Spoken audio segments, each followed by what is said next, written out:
தானியங்களோட இயற்கை சத்தும் சுவையும் மாறாம மாவு அரைக்க பெஸ்ட் ஆனது அல்ட்ராவின் பேட்டன்டட் கோனிக்கல் ஸ்டோன்கள் மட்டும்தான். அல்ட்ரா என்றால் ஆரோக்கியம். ஆயில் புல்லிங் அது எப்படி பண்ணுறது? காலை எழுந்ததும் எதுவும் சாப்பிடாமல் இதயம் வளர்த்தை வாயில ஊத்தி நல்லா கொப்பளிக்கணும், அப்புறம் அதை துப்பிடணும். இதுதான் ஆயில் புல்லிங்.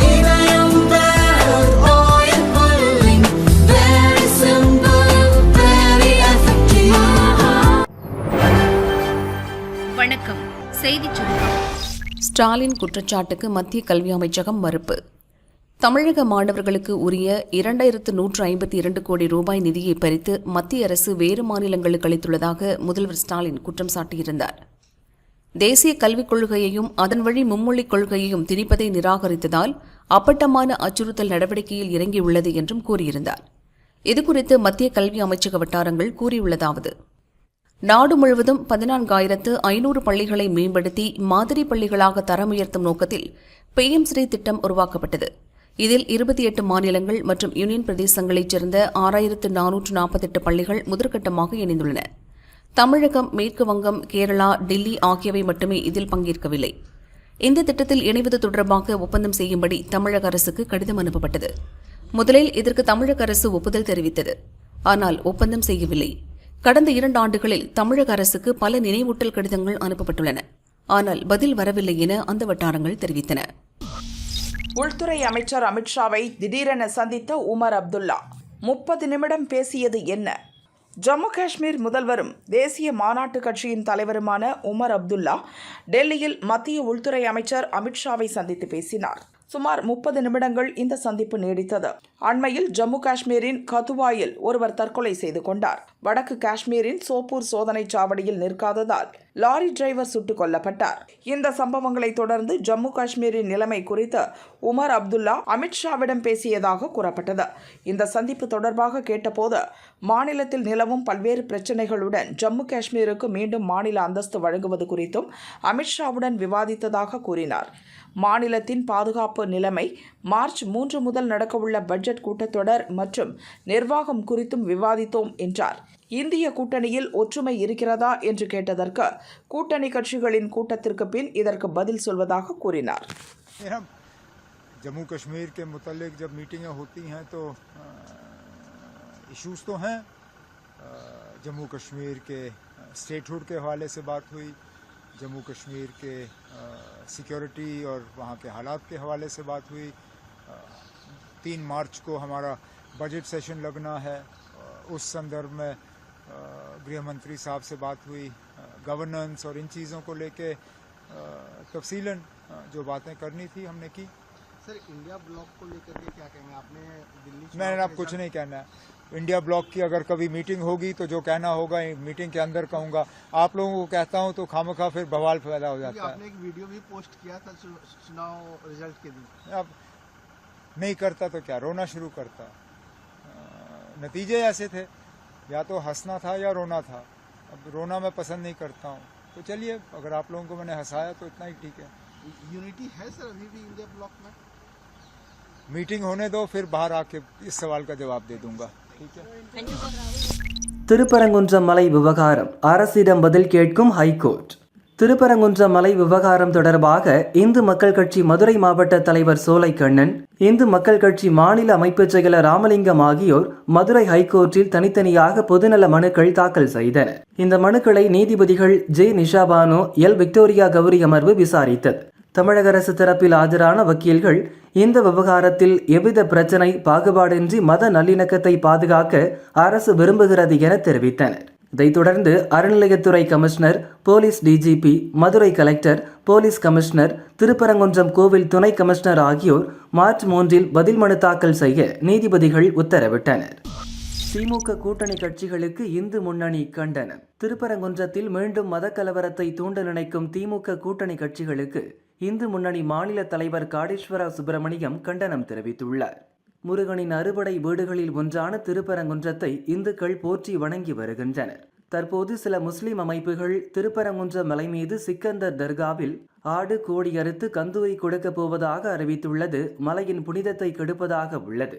திமுக கூட்டணி கட்சிகள் விழா நடத்த ஆதரவாக செயல்படுவதுடன் இந்துக்கள் மீது அவதூறு பரப்பி அறிக்கைகள் வெளியிடுவது கண்டனத்திற்குரியது. தற்போது அமைதியாக இருக்கும் திருப்பரங்குன்றத்தில் மீண்டும் ஒரு பதட்ட சூழலை உருவாக்கி மத கலவரத்தை ஏற்படுத்த திமுக கூட்டணி கட்சிகளும் ஜமாத் நிர்வாகமும் இணைந்து செயல்படுகிறதோ என்னும் சந்தேகம் எழுகிறது.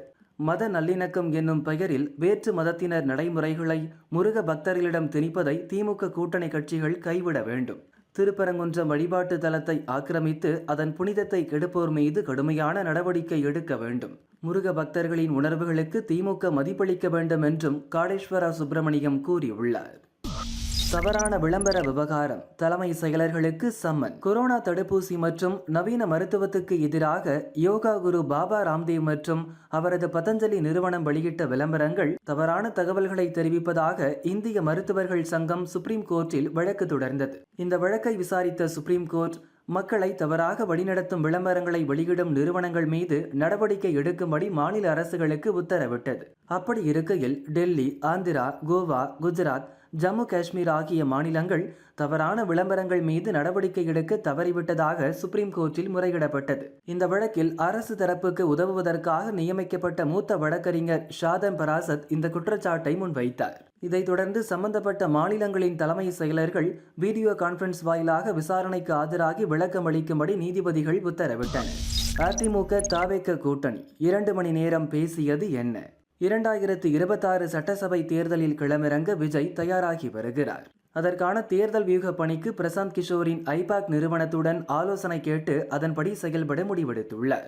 இது தொடர்பாக சென்னை பனையூரில் உள்ள தாவேக அலுவலகத்தில் விஜயுடன் பிரசாந்த் கிஷோர் நேற்று ஆலோசனை நடத்தினார். இந்த சந்திப்பு 2.5 மணி நேரம் நடந்தது.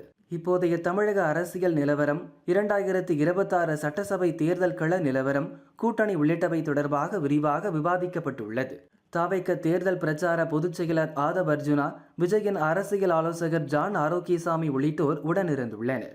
ஐபாக் நிறுவனத்தில் பணியாற்றிய முக்கிய நிர்வாகிகள் சிலர் அதிலிருந்து வெளியேறி தனியாக வியூக வகுப்பு நிறுவனங்களை நடத்தி வருகின்றனர். இந்த சூழலில் பழைய பலத்துடன் ஐபாக் நிறுவனம் செயல்பட முடியுமா என கிஷோரிடம் விஜய் கேள்வி எழுப்பியதாக தெரிகிறது. அதற்கு பொறுத்திருந்து பாருங்கள் என கிஷோர் கூறியுள்ளார்.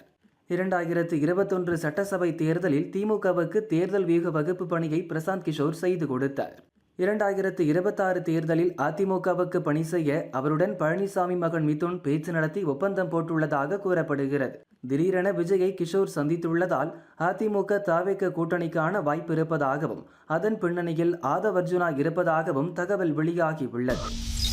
மனைவி கழட்டி விட்டதால் போட்டுக் கொடுத்த கணவன். மிகப்பெரிய ரயில்வே வேலை ஆள்மாறாட்டம் அம்பலம். ராஜஸ்தான் கோட்டாவைச் சேர்ந்தவர் மனிஷ் மீனா ரயில்வேயில் தற்காலிக ஊழியர். 2022 திருமணமானது. தன் மனைவி ஆஷா மீனாவுக்கு ரயில்வேயில் நிரந்தர வேலை வாங்கித்தர முடிவு செய்தார். ஆஷாவின் உறவினர் ஒருவர் ரயில்வே காவலரான ராஜேந்திராவை அறிமுகப்படுத்தினார். மனிஷ் தன் நிலத்தை விற்று ராஜேந்திரா வாயிலாக ஜபல்பூர் ரயில்வே அதிகாரிகளுக்கு 15 லட்சம் லஞ்சம் கொடுத்தார். 2022 ரயில்வே தேர்வு வாரியம் நடத்திய கிரேட் 4 தேர்வில் ஆஷாவுக்கு பதில் லட்சுமி என்ற பெண்ணை தேர்வு எழுதச் செய்து ஆஷாவுக்கு வேலை கிடைத்தது. சில மாதங்களிலேயே கணவனை வேலையில்லாதவன் என கூறி ஆஷா பிரிந்துவிட்டார். மனைவியின் நம்பிக்கை துரோகத்தால் ஆவேசமான மனிஷ் மேற்கு மத்திய ரயில்வே துறையில் புகார் அளித்தார். ரயில்வே ஊழல் தடுப்பு பிரிவு நடத்திய விசாரணையில் மனிஷ் கூறியவை உண்மை என்றும் ஆஷாவுக்கு பதிலாக தேர்வு எழுதிய லட்சுமி ஏற்கனவே பலருக்கு இதுபோன்று தேர்வு எழுதி கொடுத்திருப்பதும் தெரியவந்தது. ஆள்மாறாட்டம் செய்து தேர்வு எழுதிய லட்சுமி டெல்லி போலீசில் பணிபுரிகிறார். மோசடியாக வேலை பெற்ற ஆஷா, அவருக்கு துணையாக இருந்த ராஜேந்திரா சஸ்பெண்ட் செய்யப்பட்டுள்ளனர். இந்த மோசடி மீது சிபிஐ வழக்கு பதிவு செய்து விசாரணையை தீவிரப்படுத்தியுள்ளது. பெரிய அளவில் ரயில்வே பணி மோசடி வெளியாகும் என தெரிகிறது. 1 சென்ட் நாணயம் தயாரிப்பு நிறுத்தம். ட்ரம்ப் அதிரடி உத்தரவு. அமெரிக்க அதிபராக டொனால்டு ட்ரம்ப் பதவியேற்ற நாளிலிருந்து அடுத்தடுத்து அதிரடி உத்தரவுகளை பிறப்பித்து வருகிறார். அந்த வரிசையில் அந்நாட்டின் மிகவும் பழமையான மற்றும் குறைந்த மதிப்புள்ள பென்னி என்றழைக்கப்படும் 1 சென்ட் நாணயத்தின் தயாரிப்பை உடனடியாக நிறுத்தும்படி கருவூலத்துறைக்கு அவர் உத்தரவிட்டுள்ளார். அமெரிக்காவின் $1 100 1 பங்கு மதிப்புள்ள நாணயம் பென்னி என்று அழைக்கப்படுகிறது. 1 சென்ட் நாணயத்தை தயாரிக்க அரசு 2 சென்ட் செலவிடுவதாக ட்ரம்ப் குறிப்பிட்டுள்ளார். அரசின் வீண் செலவுகளை குறைப்பதற்காக தொழிலதிபர் எலான் மஸ்க் தலைமையில் அமைக்கப்பட்ட சிறப்பு குழு முன்வைத்த பரிந்துரையின் அடிப்படையில் இந்த முடிவு எடுக்கப்பட்டுள்ளதாக கூறப்படுகிறது. கடந்த 2024 நிதியாண்டில் பென்னி தயாரிப்பில் அரசுக்கு 700 கோடி ரூபாய் இழப்பு ஏற்பட்டுள்ளதாக நாணய தயாரிப்புத்துறை அறிக்கை அளித்துள்ளது.